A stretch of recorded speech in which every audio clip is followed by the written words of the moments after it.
Ang title po ng ating pag-aaralan ay Spiritual Authenticity. Main verse po natin ay mababasa sa Exodus chapter 7, verses 8 to 12 and John chapter 4, verse 24. Tinawag ng Panginoon si Moses upang i-lead ang Israelites from Egypt to Promised Land. And tinanong ni Moses, ano ba yung kakayahan niya? Pero ang Panginoon sinabi niya na, I am. Hayaan mo na ang I am na ito ang siyang manguna sa inyo. And sa pamamagitan po ng staff ni Aaron sa Exodus chapter 7 verse 8, ang sabi dito, the Lord said to Moses and Aaron, when the Pharaoh says to you, perform a miracle, then say to Aaron, take your staff and throw it down before Pharaoh, and it will become snake. Sa verse 10, so Moses and Aaron went to Pharaoh and did just as the Lord commanded. Aaron threw his staff down in front of Pharaoh and his officials, and it became a snake. Naging snake yung pinakatungkod ni Aaron, no? Pharaoh then summoned wise men and sorcerers. Pinatawag ng paraon ang mga wise men and sorcerers ng Egypt, maging ang mga magician, no? Alam nyo kung ano ginawa nila? Very clear sa verse 11. Also did the same things by their secret arts. Ginaya ng mga mahikero, ng mga wise men ng Egypt ang ginawa nila Moses. Sa verse 12, each one threw down his staff and it became a snake. Tinapon din nila yung kanilang tungkod at likewise naging snake din, katulad ng tungkod ni Aaron. Pero ito yung twist dito but Aaron's staff swallowed up their staff. Nilulundin, sabi sa verse 12, sinwalo ng tungkod ni Aaron ang mga staff ng paraon. So, makikita natin dito na merong mga counterfeit na ginagawa ang kaaway. Actually, dinuplicate niya ang mga ginawang miracles ng Lord, right? Kaya makikita natin dito na meron din mga spiritual counterfeit. Kaya ang title natin ay Spiritual Authenticity. Ang ibig sabihin po ng authenticity ay the quality of being genuine or real. So, kailangan makita natin yung authentic versus the counterfeit na ginagawa ng kaaway. Right? Nowadays kasi maraming mga counterfeit religions, counterfeit teachings and belief, and counterfeit worship. Meron din siyang ginagayang worship. The devil has the ability and capability to imitate and duplicate the works of God, even His miracles, and even worship. Pwede itong i-copy. But at the end of the day, sino pa rin ba ang sovereign?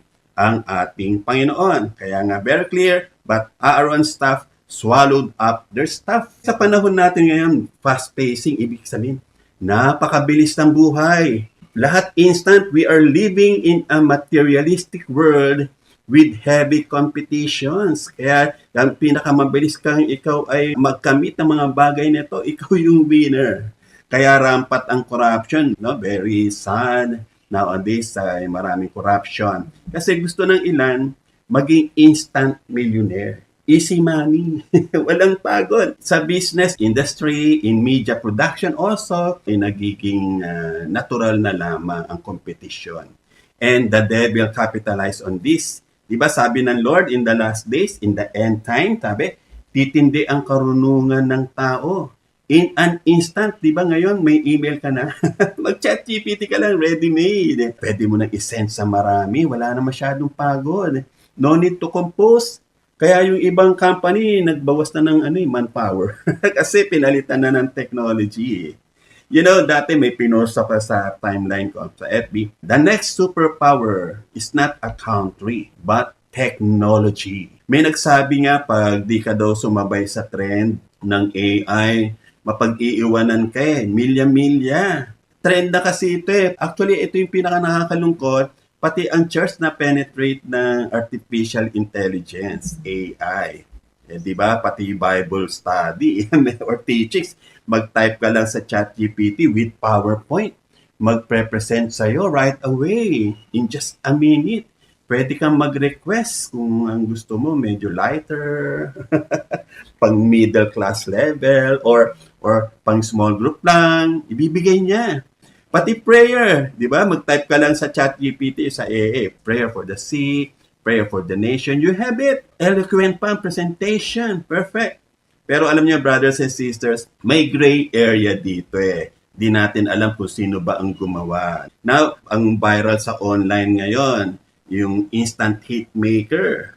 Kaya in just 2 minutes, meron ka ng songs. Kami nga, kapag nag-host kami ng online prayer, pag meron kami mga quotations na pinapresent, kina-check pa namin kung sino ang author nito. Kasi mamaya si Confucius.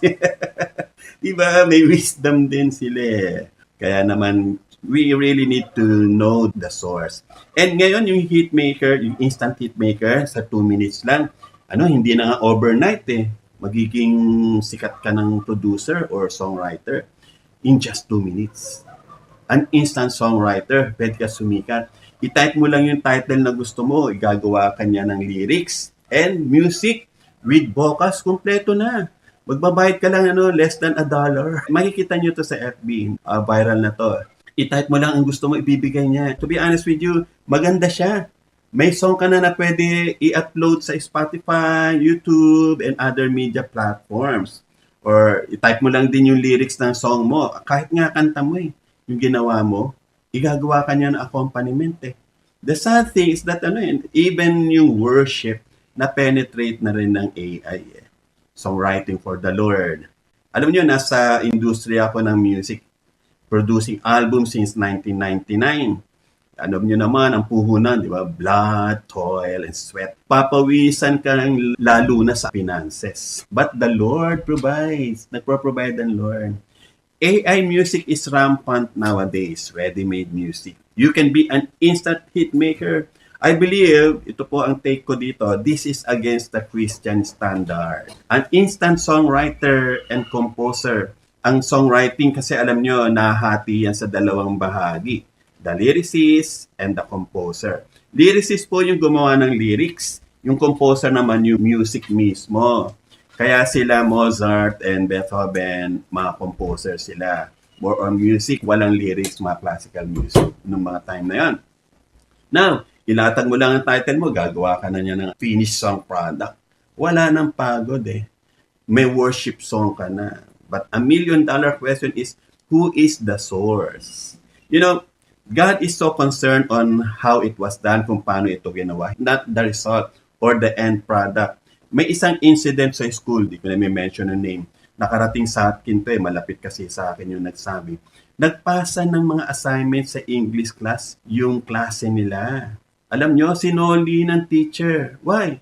Kasi AI generated. It is a cheat, dishonestly or so unfairly done or created. Alam nyo ang ginawa ng teacher? Dismayed and pinaulit niya sa estudyante. Kung yung human teacher na dismaya, how much more ang Lord that tests the hearts of men who are coming to Him.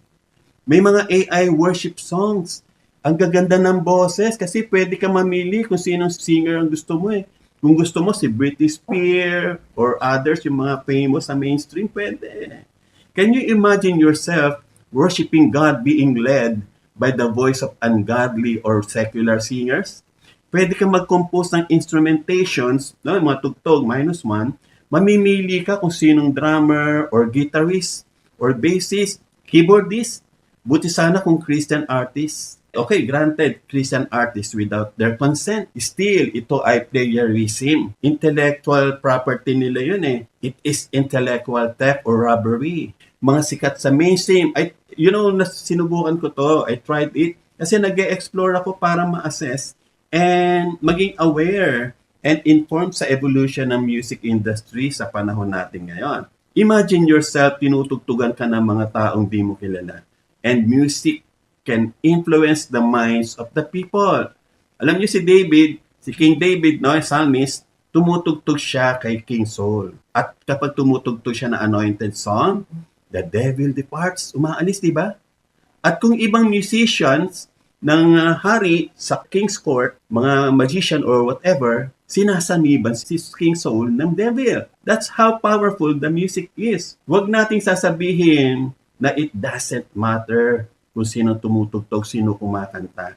This is a very serious matter in the church. Big deal. May isang AI apps na pag tinype mo yung title na gusto mo, automatic ibibigay niya sa iyo.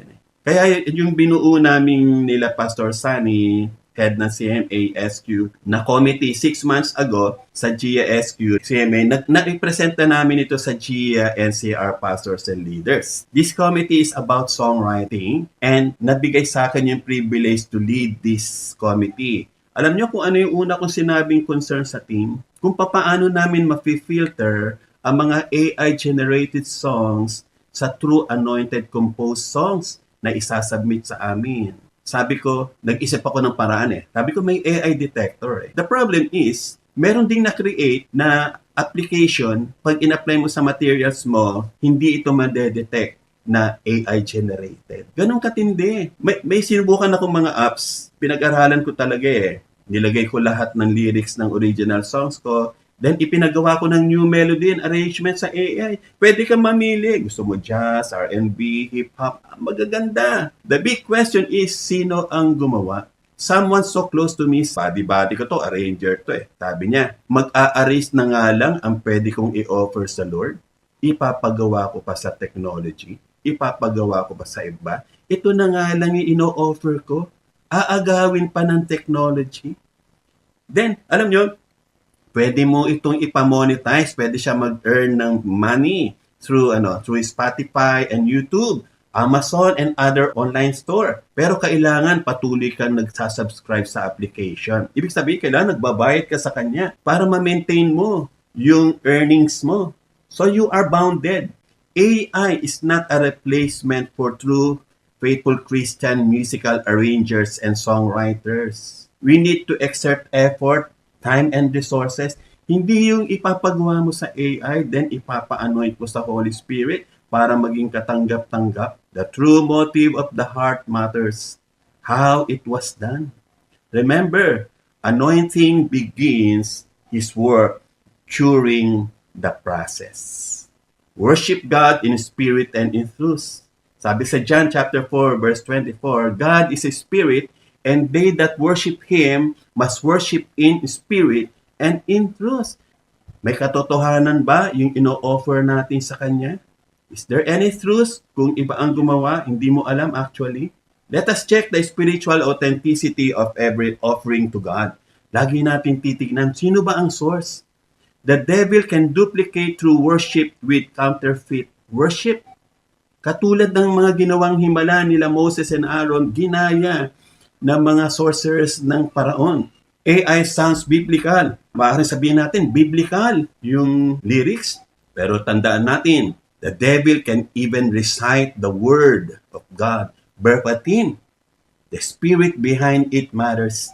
The first thing na ino-offer ng AI music, kung nakikita nyo ito, sinasuggest na, He will make a song especially for you. Basahin niyo yung mga promotion ng mga... Simulan tayo sa songer. This is dangerous for Christians. Do not replace the work of the Holy Spirit with digital AI. You know, si David, nung naka-experience siya ng challenge sa buhay niya, nung ang kanyang mga tauhan, papatayin siya because yung kanilang bayan sa Siklag, sinunog ng mga Amalekites, and then tinangayin ang mga asawa at anak nila. Kanina siya lumapit? He consulted first to God. Sa 1 Samuel chapter 30, hindi sa media, hindi sa technology. The source ang importante. Sasabihin natin, biblical naman, di ba? Pero even the devil, alam ang salita ng Diyos. Naglilid kami ng worship ng aking may bahay sa Workers' Convention, alam to ng karamihan. May team siya, hindi lamang kami umaawit kung anong gusto namin, may tema. One time, nag-search kami ng wife ko about certain topic. Naglabasan sa YouTube. Magagandang melody, swak na swak sa message. Pinagkasya niya yung mga words sa verses ng Bible. Almost perfect actually. But when we check kung sino writer and musician, blanco, hindi kasama sa description. Napakaraming walang details kung sino writer and artist. Ang gaganda ng boses, pati instrumentations, you know? But we ignore them all. I'm not judging them, hindi ko sila ginajudge. But if I am not sure kung sino ang source, I would rather settle for a simple but authentic, not on fancy but fake. Ito yung take ko dito eh. Why take the risk if you can be sure? Mataas ang standard ng worship because we are offering to a holy God. Pati nga sandalyas ni Moses, pinahubad niya para makalapit siya sa Diyos eh. You know, AI, it's all in the name. Artificial. Are we going to offer artificial worship or offering to God? God cannot be mocked. Technology is now becoming superior over man. And soon, AI will take over all our jobs and our God-given talents. There is a new world order, di ba? Alam natin yan. And sadly, nakakalungkot na karamihan sa mga tao ay nagkakaroon ng blind eye to this reality. Panalangin ko na maunawaan natin ang salita ng Diyos. Do not be deceived. AI cannot possibly understand the Holy Spirit. Hindi niya maunawaan to, hindi niya na-experience katulad ng tao. Na-experience natin to eh. Hindi niya kilala ang God the Father, ang Holy Spirit, Jesus, the Son of God. Wala naman siyang heart and soul and technology. Wala siyang puso. You know, pwede natin i-consider ang songwriter ng AI, hindi siya songwriter, but a programmer. Anyone can be a programmer. Yung iba, hindi nila ni malagay-lagay yung kung sino songwriter. Pag lyrics lang ginawa mo, dapat ilagay mo lyrics by. Kapag music, composed by. Pero kung wala kang mailagay, blanco yan. Tingnan nyo yan, mga AI music. Hindi nila mailagay kung sino. Replacing the real thing with unreal. Yun ang nakaganapan ngayon. AI is an stolen art. Actually, ito ay pagnanakaw. Ang AI, kapag inopen mo yung laptop mo, AI, di ba? Meron siya overview. Lahat, pati cellphone, AI, ino-offer niya. Ang AI, iba't ibang sites ng musical or literary work of men or information or anything. Alam niyo, may nagtanong sa akin, hindi ko maalala kung bago ito mag-pandemic. They asked me to compose songs with different genres and themes and ipapasok ko sa isang website. Ako, naniniwala ako, part to ng AI. Nagpo-form sila ng isang website na kung saan doon nila i-gather lahat ng information. Aside from sa nasa internet na, nasa online na, lahat-lahat yan ginagamit ng AI. Pag nag-open ka ng AI overview sa laptop, may makikita ka galing sa article ni ganito, galing to doon. Ganun yan eh. Alam nyo, twice na ako nag-judge sa Awit Awards. Prestigious and award-giving body to. Awit Awards sa sound engineering category. Gina-judge namin ang mga songs nila Gary V, Bamboo, si City, and other mga sikat na mainstream singers. Yung music nila gina-judge namin. And isa sa mga kino-consider namin sa criteria, kung ito ba ay computer-generated music. At pag ganito yon, minus points. You know, AI is the modern Tower of Babel. Collective knowledge and wisdom of man put into a digital engine. Pwede kang magtanong anong bagay na kuso para sa'yo. Sasagutin ka niya. This is the high time for us, church, to draw the line. Ano yung ibig sabihin ng draw the line? We need to put a limit on what you will do or allow to happen, especially because you feel something is wrong. Pag alam na natin mali, ilimit na natin ang sarili natin. Hindi lahat beneficial. Di ba ang sabi sa 1 Corinthians chapter 10 verse 23, I have the right to do anything you say, but not everything is beneficial. I have the right to do anything, but not everything is constructive. Lahat permissible, but not beneficial. Up to what extent natin gagamitin ang technology? Magiging alipin ba tayo nito? You know, the Pharisee, naalala niyo yung sinabi ni Jesus Christ. I tell you, if they keep quiet, the stones will cry out. Pinigilan ng mga Phariseo yung mga tao na nag-praise sa Lord. Sabi ng Pharisee, pigilan mo sila. No, yung excitement nila. Pero sabi ni Jesus, yung pipigilan ko sila. If they will keep quiet, the stones will cry out. Sa Luke chapter 19 verse 40. Anong ibig sabihin ni Jesus dito? Ito ay hindi literal na sasabihin ang mga bato ay magpupuri. Ang ibig po sabihin dito, the expression the stone will cry out, ibig sabihin po ito ay figure of speech in saying na ang stone will cry out kung hindi ang mga tao ang magpre-praise and worship sa Kanya. Kung isusuppress mo ang tao, mga bato ang magpupuri sa Kanya. Ibig sabihin, papayagan ba natin na ang mga bato ang magpuri sa Diyos? Ang tao ang dapat mag-worship sa Lord.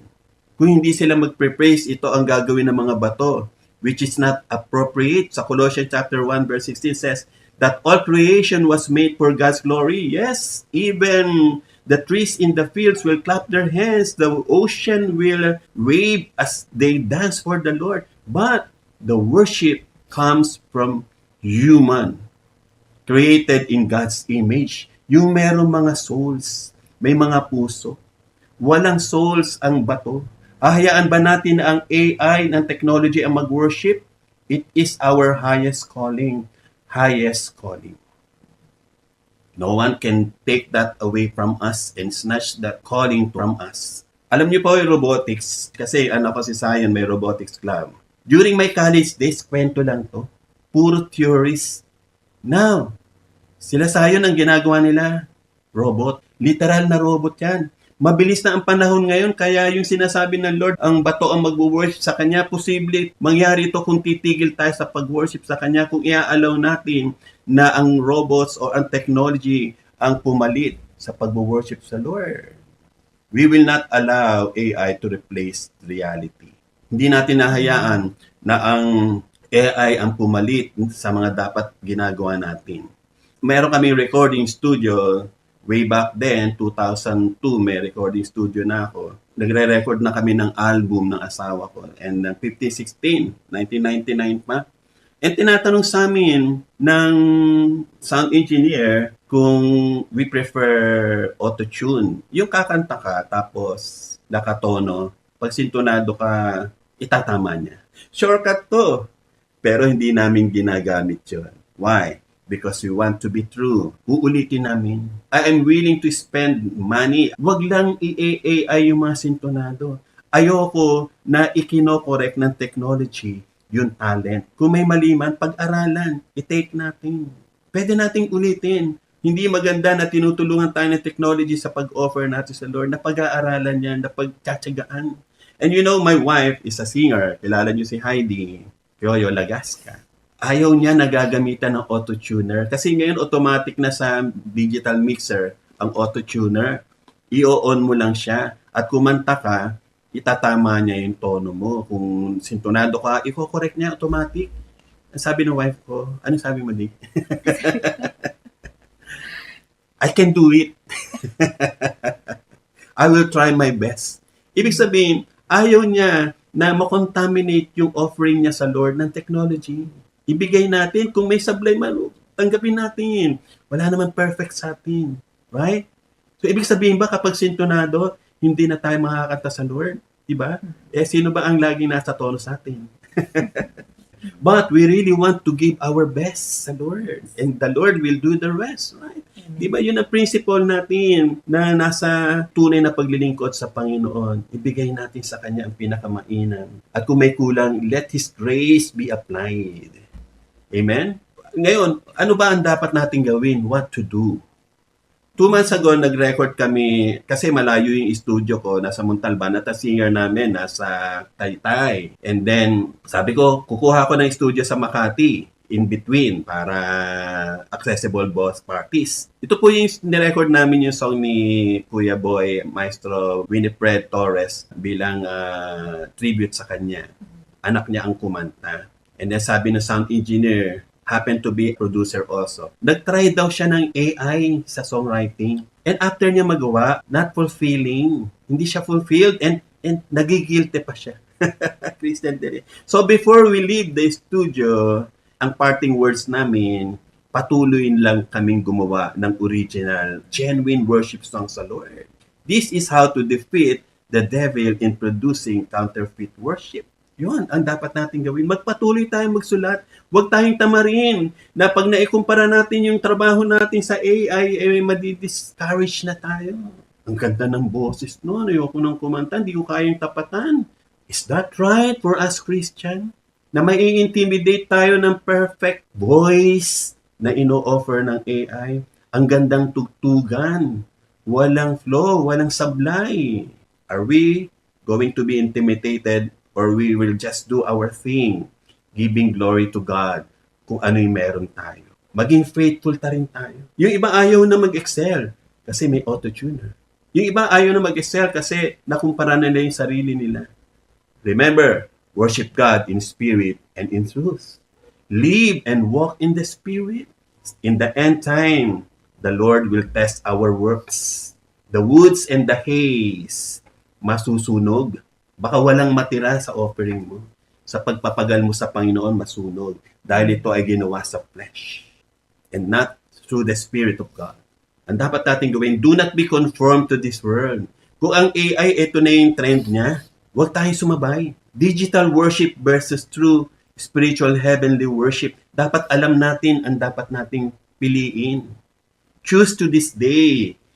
Ano ang pipiliin mo? Digital worship or true spiritual heavenly worship?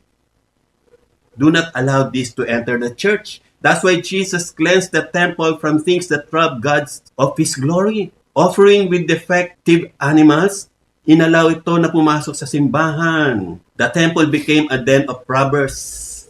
The priests accepted the defective offering for their selfish motives and desires. The more animals na i-offer, mas marami silang matatanggap na portion. Iuuwi nila to at pag sobra, binebenta sa palengke. Do not rob God the glory. Sa Leviticus chapter 7 verse 32 to 35, mababasa natin dito, sige sa verse 32, you are to give the right tithe of your fellowship offerings to the priest as a contribution. Yung isang tithe, Lex, contribution mo sa pari. Kaya yung panahon ni Eli, diba, yung mga anak niya, mga priest, naging corrupt sila eh. Tinatanggap nila yung mga rejected offerings kasi mas marami silang matatanggap na parte. And ngayon, inaalaw ng mga leaders para mas marami silang matanggap na mga spiritual pride. Inaayaan ng mga leaders para magmumukhang successful ang church. Ang daming offering, ang gaganda ng music, gaganda ng mga awit, mukhang talented. They can project their music, their teachings, or whatever to the whole world by using AI technology, pretending to be excelling, but the truth is the opposite. You know, ang mga Israelita bumabiyahe ng malayo papunta sa templo. Doon na sila bumibili ng inaalay sa Lord, mismo sa templo na mismo. Kaya nga yung money changer nasa loob ng templo. Kaya naging place of robbers, naging place na parang nagmukhang market ang simbahan. They were selling defective animals, leveling the playing field. Para makapasok sa templo, paano nangyari yon? Because unti-unti, inalaw nila. Unintentional yung iba unknowingly, pero yung iba intentional. Kasi mag-gain sila dito. Personal pride. Unacceptable sacrifices. Ang kaluwalhatian ng Diyos. Ayaw ibigay ng Panginoon. God is a jealous God. He hates giving His glory to another. Huwag natin agawin yung kaluwalhatian na dapat para sa Panginoon. Nakukunin ng mga taong ito na feeling nila they are excelling. Nakukuha nila yung honor ng mga tao dahil sa kanilang presentation, sa kanilang offering. But the truth is, they are robbing God of His glory. Another, minister like David minister. The true psalmist. David's music, ito ay nagbibigay ng kagalingan ng freedom kay King Saul. Ikumpara natin yung David's music versus sorcerers and the other musicians in the King's Court of Saul. Diba kapag si David tumutugtog ng kanyang lyre or anumang instrument niya, lumalaya at napapayapa si King Saul dahil ang devil napapalayas. Pero kung hindi anointed yung music na tinutug lamang ng mga musician ng kari na sinful, ito ay cursed and desecrated music. And it attracts what? The devil. Even Christian in their off moment can be affected by this when they are living in sin. Be careful sa pinapakinggan natin dahil music can break and make everyone. Music can ruin your faith and even your life. That's why we really need to choose and i-guard natin ang ating mga puso sa pakikinig sa music. Because the devil can duplicate Christian music. Pang-apat, worship God in spirit and in truth. Maging totoo tayo sa pagpuri sa ating Diyos at sa pagsamba. Do not be a man pleaser. Huwag tayong maghangad ng applause ng tao sa pag-o-offer natin sa Lord. Dapat ang Panginoon ang nalulugod at naluluwalhati sa atin. Meron akong nabasa, isang violinist who performed well, and pagtapos siya tumugtog yung pinakahuling nota, nagtayuan lahat ang mga tao, standing ovation, pagpalakpakan. But he was so sad. Someone asked him why. Sabi niya, isa sa mga nanood sa akin ay hindi tumayo, ni hindi siya pumalakpak. He was not pleased. It was God.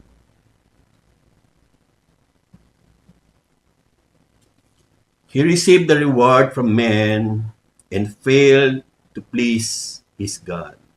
Darating na tayo, maharap tayo sa Panginoon. Lahat ng ginawa natin, dadaan sa apoy. Papasabay ito sa fire of judgment ng Lord. Ito ba ay ginto? Ito ba ay silver? Or mga woods and haze na nasusunog? This is a very serious matter sa church, in worship, and even in the study of the Word. Maraming mga bagay ang umaagaw sa atin ng true offerings. Huwag nating hayaan ito. Because our God is holy. He deserves a true offering coming from us. Amen. Hallelujah. Let us pray.